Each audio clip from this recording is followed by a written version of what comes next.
Do you find an image of this man inspiring, or does it ignite in you a blinding rage? How about this image? Or perhaps this image?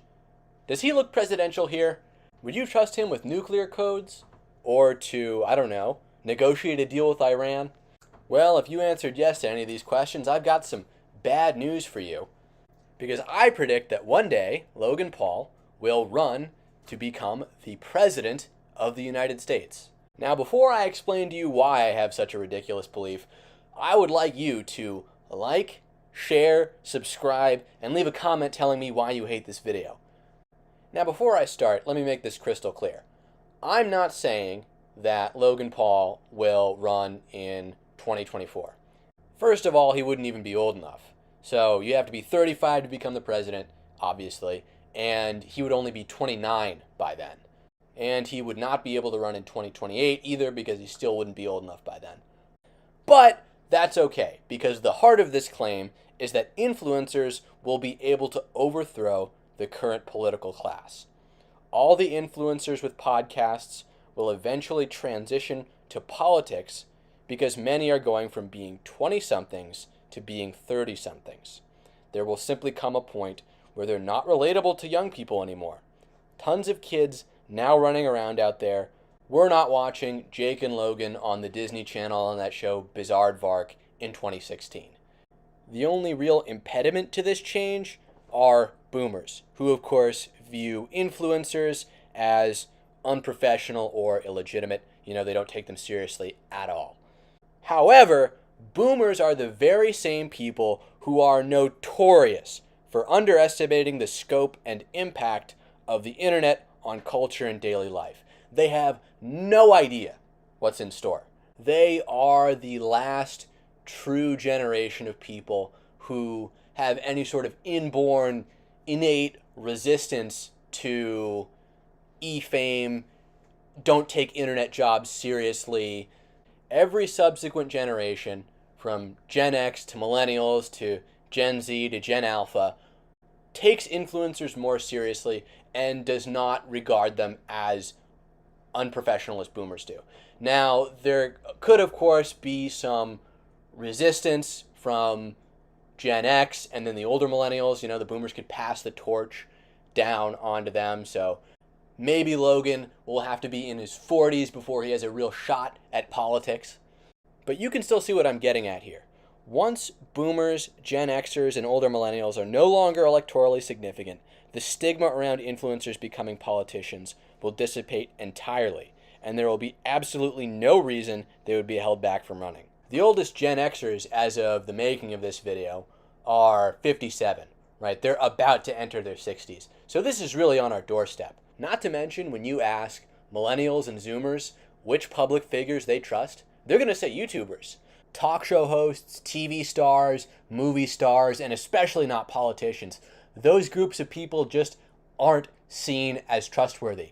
They aren't ranking at the top anymore because those forms of media which these people use to communicate with the public simply are not as relevant as they once were. Social media has supplanted all of them. Nobody even finds the Oscars interesting anymore unless there's some violence involved. And naysayers will go, oh, the American public will never take Logan seriously. I don't take him seriously, therefore other people won't. He's simply too unprofessional.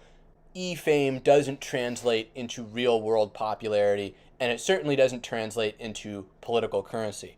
However, these are the things people said about Trump as well. Trump and Obama were revolutionary for using Twitter to communicate with the American public during their presidencies.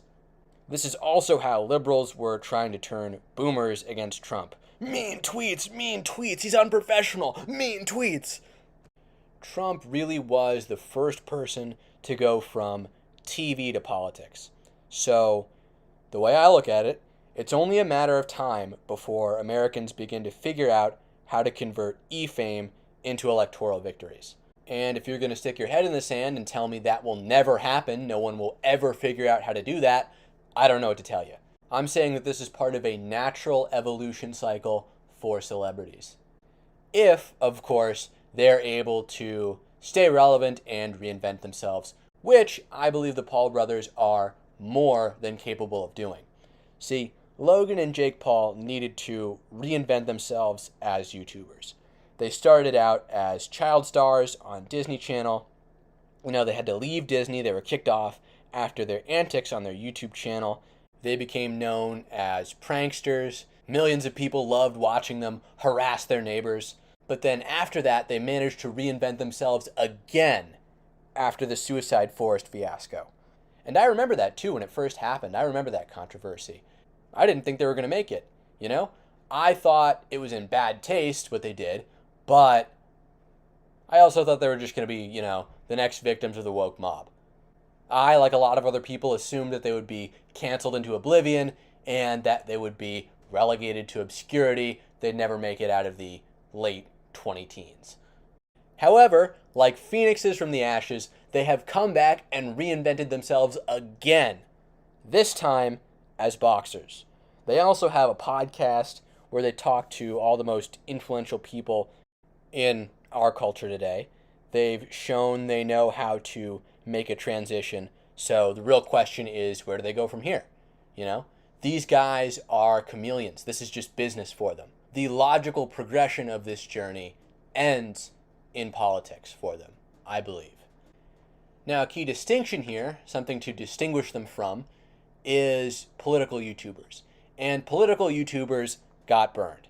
Their heyday, their high noon, was pre-2016 into 2017, and you just can't do that anymore. But you can be a normal influencer who transitions into politics, sort of a cultural commentator or public figure discussing social issues, who then becomes a politician. And what helps is the fact that they've already established a brand which is separable from politics. Part of the issue with political YouTube was that it was niche. It was often highly ideological. People would be saying things that, as you know, would go against YouTube guidelines, and tons of channels got shut down. Or people just lost interest over time because they matured out of it. It just wasn't very compelling. There was once a thriving anarcho-capitalist YouTube. Things like skepticism and atheism were just passing fads with really no staying value, no shelf life. The messaging, the branding that these channels had made sense to people at a very particular time and place. And once their time was up, a lot of these creators were just left in the dust, scratching their heads, not sure why it all went away. Another issue was that online politics was a very sort of cloistered conversation. I'm not really calling it an echo chamber, but more of an interrelation of several echo chambers. There were certain talking points that people would cycle through. These sorts of dialogue trees that exist online, but then did not realize themselves in ordinary conversations between people about politics in real life.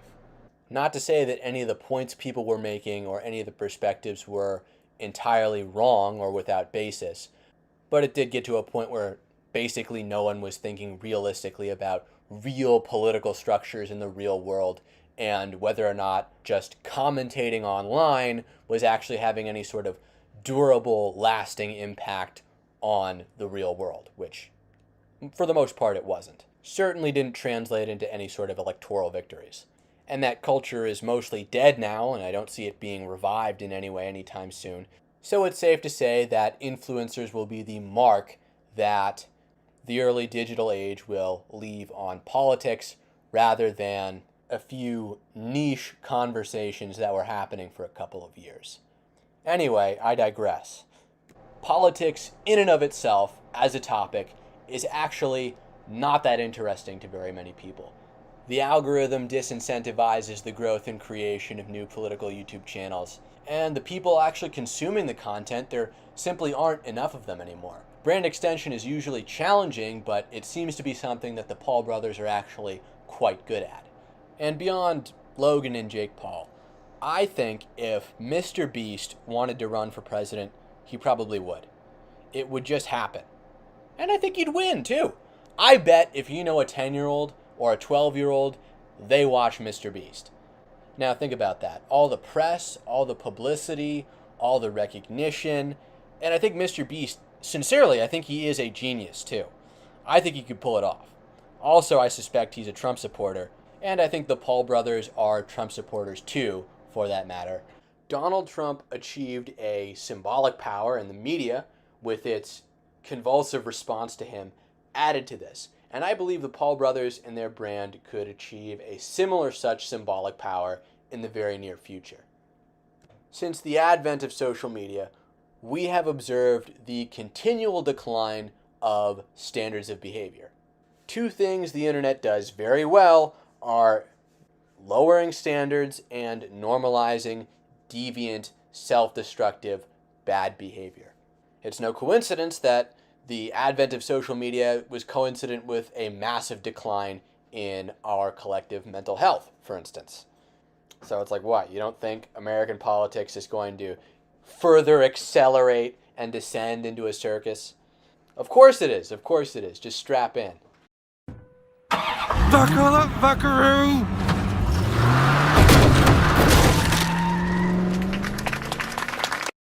Another important thing to recognize is that contemporary politicians lack that X factor that influencers possess.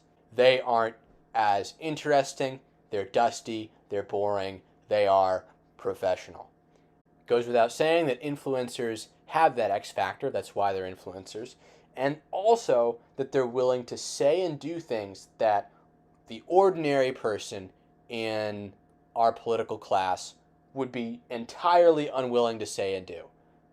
And their antics would naturally keep more people invested in politics as they're following their actions, because everything they do will be much more of a statement. Younger generations look up to influencers because they perceive them to be more authentic. And as time goes on, this will give them an increasing competitive edge against people who just want to be career politicians and career politicians only. Party functionaries who didn't get their start online and just wanted to enter politics in the traditional, conventional way. An important mitigating factor, however, is what can or cannot be said online. Subsequent influencers / would-be politicians may not be able to get away with everything their predecessors were able to get away with. And furthermore, the sensibilities of the youth are also changing. You know, there are probably trailer parks out in Arkansas where people still behave like it's 1980, but such places will be few and far between, and nowhere that has internet access is truly safe from the eternal march of progress. So whenever you think that any change sounds too radical or implausible, just remember that old people won't be around forever, and even their sensibilities, identities, and dispositions are being affected by the internet as we speak. Even they aren't entirely free from the all-pervasive influence of social media. Even their memories of past events are affected by social media. Our collective understanding of past events is something that's actually possible to manipulate, possible to change. It's not something that's static, even for people who lived through those events. Our memories of things often depend on others because we all like to look through the same rearview mirror. And it's also worth mentioning that there's no pendulum to social progress either. Things don't swing back and forth from left to right, oscillating. Progress is really almost linear, perhaps even exponential at this point with the advent of the internet and social media. So it really is difficult to overstate the pace of radical social change that will take place after the boomer generation loses all electoral significance. People who vividly remember the 1950s will be hard to come by at that point. Politicians today are just fitting a mold, just imitating what was considered professional and acceptable in a pre-internet age.